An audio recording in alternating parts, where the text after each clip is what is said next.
Sa video na ito ay malalaman mo kung paano nga ba yumaman ng fast way kumpara sa karamihan. Kaya naman tatalakayan natin ang 5 aral sa The Millionaire Fastlane by MJ DeMarco. Sa later part ng video ay mag-iwan rin ako ng quote mula sa author ng librong ito na dapat mong gawin sa buhay mo. Pero bago tayo mag-start ay like mo na rin ng fast ang ating video. Kung bago ka dito ay mag-subscribe at i-hit mo na rin ang notification bell para hindi mo miss out ang mga bago nating uploads. Kaya kung handa ka na, let's go!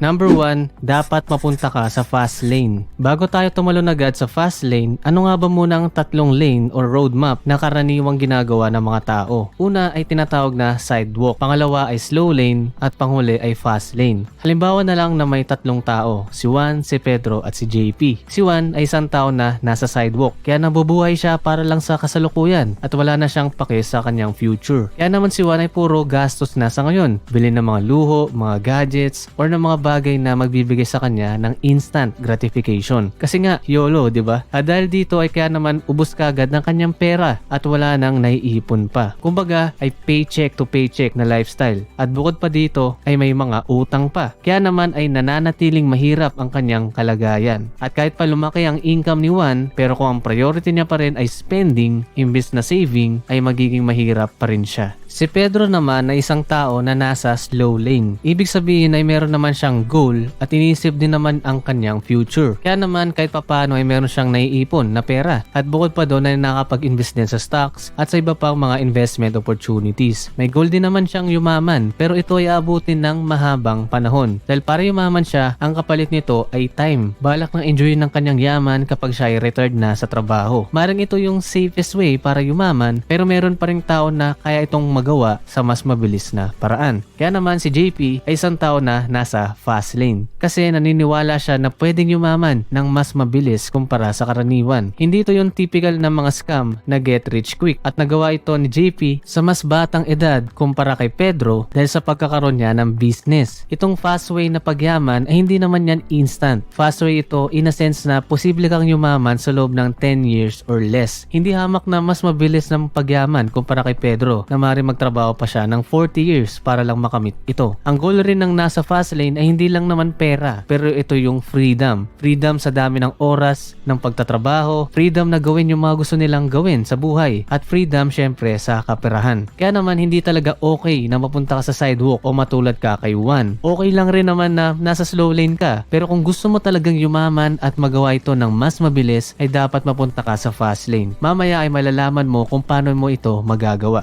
Number 2, work the process, hindi instant ang pagyaman sa fast lane. Sabi nga natin kanina, yayaman ka ng mas mabilis pero hindi ito para bang one-time event na pagising mo mayaman ka na kagad. Siguro nga dahil nasanay tayo sa mga nababalitaan natin na nanalo sa loto, na biglang milyonaryo, or nanalo sa mga game shows. O kaya yumaman bigla dahil bumili ng isang crypto and so on. Obviously, nangyayari yung mga ganyan pero hindi ka dapat umasa lang sa ganito or sa swerte. Kagaya na lang ng kay late Henry C. Kilala natin siya na pinakamayaman na tao sa loob ng ilang taon dito sa Pilipinas. Meron siyang SM, meron siyang mga business na malalaki. Alam natin yung resulta kung gaano siya kayaman. Pero ang hindi mo naiisip ay yung hard work, yung proseso, yung mga kabiguan at yung mga pagkalugi. Hindi mo naiisip kung ilang taon siyang naghirap nung nag-uumpisa pa lang siya sa kanyang negosyo kasi nakafocus ka doon sa mayaman na at sa successful na Henry C. Kaya kapag nag-start ka for example ng business tapos nahirapan ka ay para bang suko ka na kaagad. Kasi akala mo na ganun kadali ang lahat. Akala mo biglang yayaman ka na. Pero kailangan mo ma-realize na nangangailangan ito ng matinding trabaho at pasensya lalo na sa umpisa. Kailangan mong trabahuhin yung pagyaman mo. Number 3, mag-build ng money trees. Para tuluyan kang yumaman ay importanteng ma-separate mo ang iyong oras sa iyong trabaho or sa business mo. Meaning ay kaya dapat nitong mag-survive kahit wala ka pa doon. At kung maglaan ka man ng oras dito ay dapat minimal na lang. Kaya ang 4 na type na pwede mong gawin ay ang mga sumusunod. Number 1, rental system. So itong rental system ay ang kahit anong bagay na posible nating iparenta sa iba. Pwedeng mga paupahan ito, mga properties, maaaring mga services din, pagpaparenta ng mga sasakyan, mga gown, or even pag-license ng iyong mga kanta sa mga movies or companies. Number 2, distribution system. Itong distribution naman ay ikaw yung tiga-konekta sa mga buyer at sa mga supplier or sa mga tiga-manufacture. Kumbaga ikaw yung middleman, tulad na lang ng Shopee, Lazada at ng Amazon. Number 3, software system. Ito naman kung let's say magaling ka sa computer or sa programming tapos nakapag-create ka ng mga programs or software na pwede mong ibenta or i-license sa iba. Ito ang nagpayaman kay Bill Gates. One time mo lang rin naman gagawin ito tapos pwede ka nang kumita ng paulit-ulit. Number 4, content system. So kung meron ka namang kakayahan na makagawa ng mga content, let's say libro, blog, pwedeng YouTube at pwede rin mga online course. Itong content system ay magtatrabaho ka rin naman ng one time pero posible ka pa rin kumita ng paulit-ulit kahit hindi ka na magtrabaho once na ma-setup mo yung content mo. Magbibigay pa tayo ng 3 karaniwan na ginagamit ng mga fast laners para mas mapabilis ang kanilang pagyaman. Ito ang mga sumusunod. Number 1, internet. Napaka-powerful ng internet at hindi lang ito ginawa para mag-like ka ng picture or mag-post. Dahil sa ito sa paraan kaya yumaman ng ilang mga tao. Kahit nasan ka pa sa mundo, basta may internet ay pwede tumakbo ang iyong negosyo non-stop. Pwede mong gawing business model under nito ay ang number 1, e-commerce. Ito yung madalas na ginagawa online. Kumbaga nagbibenta ka ng something sa internet. Pwedeng produkto at pwede ring mga serbisyo. At number 2, subscription. Ito naman yung nagawa ng ilang mga company tulad ng Netflix at maging ng Spotify. Kikita ka monthly dahil sa mga taong nakasubscribe sa iyong platform. Number 2, innovation. Dito naman ay medyo old-fashioned pero isa rin sa way para yumaman ka ng mabilis. Lalo na kung makapag-invento ka ng isang produkto o serbisyo. Hindi naman kinakailangan na ikaw ang makadiskubre ng isang product. Pwedeng upgrade lang ito or yung sariling twist sa product. Let's say sa pagkain, pwedeng bagong recipe sa adobo or bagong timpla sa chili sauce. Or pwede rin clothing brand na may sariling style and so on. Number 3, intentional iteration. Dito naman, ang goal mo ay hindi lang ma-stuck sa isang bagay pero dapat ay kaya mong ulit-ulitin ito. Meaning, let's say, nagtayo ka ng restaurant business na kumikita naman pero para mas mapabilis mo pa ang pagyaman mo ay kailangan na ma-replicate mo ito. Kaya naman dapat ay magkaroon ka pa ng ibang restaurant or mapa-franchise mo ito. Ganun din sa properties. Meron kang kita sa isang paupahan pero paano kung mag-reinvest ka ulit sa iba pang mga properties para mag-diversify or maging multiple ang sources of income mo.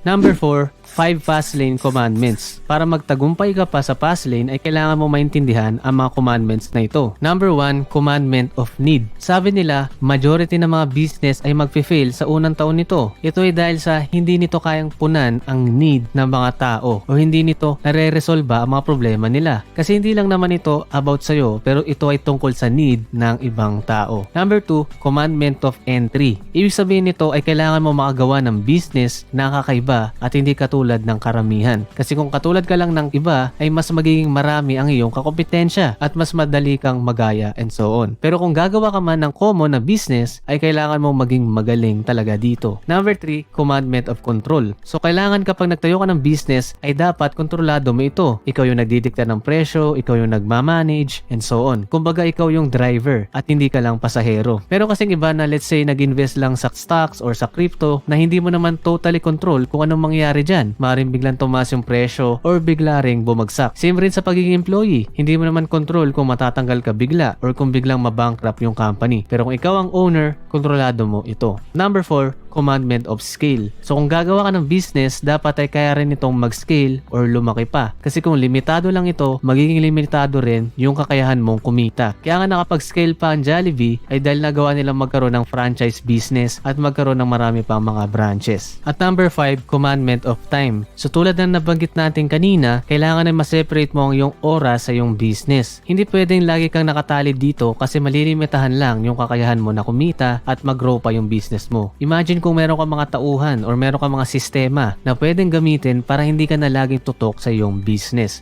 Number 5, law of affection. So para maging milyonaryo ka or yumaman ng mabilis, ay kailangan na marami kang maapektuhan ng mga tao. Kung ikukumpara natin ito sa slow lane, para kumita ka ng milyon, ay kailangan mo magtrabaho ng napakaraming oras. Pero sa fast lane, ang kailangan mo ay makagawa ng produkto o serbisyo na bibilhin ng maraming tao. Kailangan ay meron kang magnitude or scale. Magnitude yung kung gaano kalaking value ang kaya mong ibigay sa tao. At yung scale ay kung gaano karami. Kaya kung kaya mong makombine ang dalawang ito, ay ay mas maganda. Let's say si Pedro ay nagbebenta ng ube ice cream sa kanilang barangay. Tapos ang benta niya ay 5 pesos each. So regarding magnitude, mukhang matatagalan si Pedro na maging milyonaryo. Tapos regarding sa scale, ay bagsak din siya kasi nagbebenta lang siya sa kanilang barangay. Pero ito namang si JP ay nagbebenta rin ng unique flavor ng mga ice cream at ang presyo na dito ay 30 pesos each. Dahil nga siya lang ang meron nun at siguro maganda rin ang kanyang marketing. Hindi rin niya ito binibenta lang sa kanilang barangay dahil nagawa niya makapag-setup ng online store at makapag-partner up rin sa mga iba pang mga market or tindahan sa ibang mga lugar. Kaya naman regarding sa magnitude ay lamang na si Pedro at regarding rin sa scale ay lamang din siya kasi mas malawak ang nasasakupan ng kanyang produkto. Kaya naman kung makakabenta si JP ng maraming ice cream ay mas mabilis siyang yayaman kumpara kay Pedro. Pero okay lang naman na mag-start sa small tulad ng ginawa ni Pedro kung yun lang ang kaya mo. Pero dapat tingnan mo rin yung long term and eventually i-level up mo rin yung business mo tulad ng ginawa ni JP. So ilan lamang ito sa mga aral sa librong The Millionaire Fastlane. Kung gusto mo pa mag-deep dive dito ay mas magandang basahin mo ng buo ang libro. Kaya nga nasabi ko sa intro ay iwanan ko kayo ng quote mula sa author ng librong ito at ang sabi niya ay there's a profound difference between interest and commitment. Interest reads a book, commitment applies the book 50 times. Kaya make sure na hindi lang kayo ma-stuck sa pag-consume ng mga information pero dapat ay ina-apply natin ito sa ating buhay para tayo maging successful rin. Pero bago tayo matapos sa ating video ay follow na rin kami sa aming FB, IG, TikTok at mag-subscribe na rin kayo sa aming crypto only channel.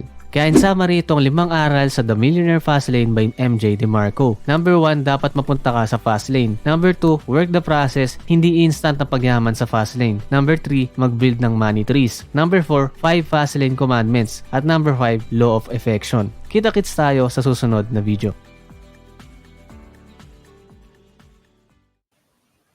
Maraming salamat sa panunod nito. Kung natuto ka, ay dapat kang mag-subscribe at pakiclick na rin ang bell upang ma-notify ka pa sa mga susunod pang mga videos.